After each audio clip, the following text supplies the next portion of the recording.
Hi అండి. అందరికీ నమస్కారం. Welcome to my channel. ఈ వీడియోలో ఇప్పుడే అందిన వార్త రాష్ట్రమంతా షాక్. సుప్రీంకోర్టు తీర్పు 60+ అంటూ అప్డేట్ అవ్వడం జరిగింది. సో, దీనికి సంబంధించిన పూర్తి సమాచారాన్ని అయితే ఈ వీడియోలో తెలుసుకుందాము. వీడియో అయితే ఎక్కడే కానీ స్కిప్ చేయకుండా ఎండ్ వరకు చూసేయండి. అప్పుడే ఇన్ఫర్మేషన్ పూర్తిగా అర్థమవుతుంది. అలాగే వీడియో చూస్తున్న ప్రతి ఒక్కరు వీడియోకి లైక్ చేయండి ఫ్రెండ్స్. ఈ వీడియోని తోటి ఉద్యోగ, పెన్షన్ మిత్రులతో అయితే ఈ మేరకు షేర్ చేయండి. కొత్తగా మన ఛానెల్‌ని చూస్తున్నవారు ఇంకా ఎవరైనా సబ్స్క్రైబ్ చేసుకోకపోతే వెంటనే మన ఛానెల్‌ని అయితే సబ్స్క్రైబ్ చేసుకోండి. సో, సబ్స్క్రైబ్ చేసుకోవటం వల్ల నేను చేసే ప్రతి ఒక్క వీడియో మీ వరకు రీచ్ అవుతుంది. ఇక ఆలస్యం చేయకుండా వివరాల్లోకైతే వెళ్ళిపోదాము. ఫ్రెండ్స్ ఇక విషయానికొచ్చినట్లయితే ఇప్పుడే అందిన వార్త అండి. సో, మన రాష్ట్రంలో నివసిస్తూ ఉన్నటువంటి 60 సంవత్సరాల పైబడినటువంటి సీనియర్ సిటిజన్స్ మరియు పెన్షనర్స్ అందరికీ వారి యొక్క ప్రాథమిక హక్కును రక్షించే దిశగా గౌరవ హైకోర్టు ఒక అత్యంత సంచలనాత్మకమైన మరియు చారిత్రాత్మకమైన తీర్పునైతే వెలువరించింది. సో, ఈ తీర్పు వృద్ధాప్యంలో ఉన్నటువంటి తల్లిదండ్రుల జీవితాలకు ఒక గొప్ప భరోసానిస్తుంది అనటంలో ఎటువంటి సందేహం లేదు. సో, సమాజంలో వృద్ధులకు ఎదురవుతున్నటువంటి సామాజిక మరియు ఆర్థిక ఇబ్బందులను గమనించిన న్యాయస్థానం వారి హక్కులను కాలరాసే ఎటువంటి ప్రయత్నాన్ని కూడా సహించేదే లేదని జెప్పేసి ఈ తీర్పనేది స్పష్టం చేసిందనమాట. సరే, ముఖ్యంగా వయోవృద్ధుల సంక్షేమం మరియు పోషణ చట్టం డబల్ 2 సెక్షన్ 22 గురించైతే ప్రస్తావిస్తూ ఈ మేరకు వృద్ధుల ప్రాణాలకు మరియు వారి యొక్క ఆస్తికి రక్షణ కల్పించవలసిన బాధ్యత రాష్ట్ర ప్రభుత్వంపై ఉంది అని జెప్పేసి కోర్టు నొక్కి చెప్పిందనమాట.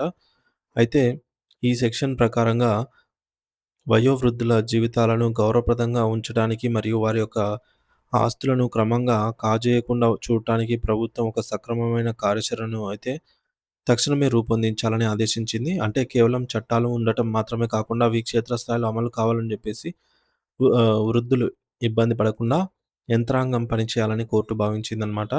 వృద్ధుల చట్టం యొక్క అసలు ఉద్దేశ్యం వారి యొక్క ఆస్తులను పరిరక్షించడం మరియు వారి చివరి దశలో ఎవరిపైన ఆధారపడకుండా గౌరవంగా బ్రతికేలాగా చూడటమేనని హైకోర్టు అయితే వివరించిందనమాట.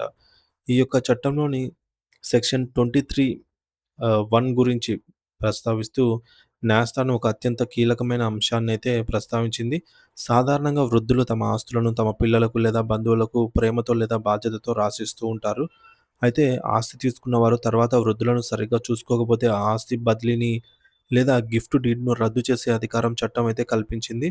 దీనిని అమలు చేయాలంటే 3 ముఖ్యమైన నిబంధనలు ఉండాలని జెప్పేసి కోర్టు పేర్కొంది. మొదటిది ఆస్తి గ్రహీతకు అంటే తీసుకునే వ్యక్తికి ఇచ్చే సమయంలో సదరు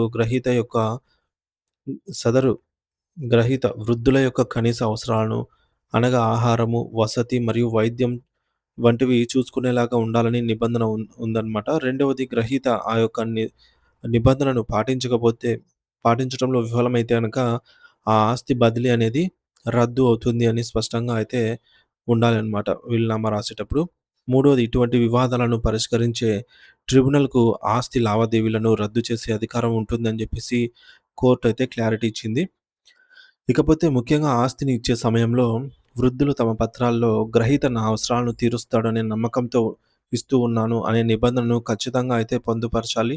ఇది వారి యొక్క భద్రతకు రక్షణ కవచంలాగా అయితే పనిచేస్తుందని చెప్పవచ్చు. హైకోర్టు ప్రధాన న్యాయమూర్తి తన తీర్పులో ఈ మేరకు పేర్కొన్నారనమాట. ఈ విధంగా ఉండాలని జెప్పేసి. సో, చాలామంది వృద్ధులు ఆస్తిని రాసిచ్చిన తర్వాత పిల్లల చేతిలో అవమానాలకు గురవుతూ ఉంటారు. తిండికి కూడా ఇబ్బంది పడుతూ ఉంటారు. ఇటువంటి ఉదాంతాలు మనం చూస్తూనే ఉన్నాము. అటువంటి వారికి ఈ యొక్క కొత్త తీర్పనేది వెలుగునిస్తుంది. సో, ఇప్పటి నుండి ఈ యొక్క తీర్పు మరియు చట్టం కఠినంగా అమల్లోకైతే రానున్నాయన్నమాట.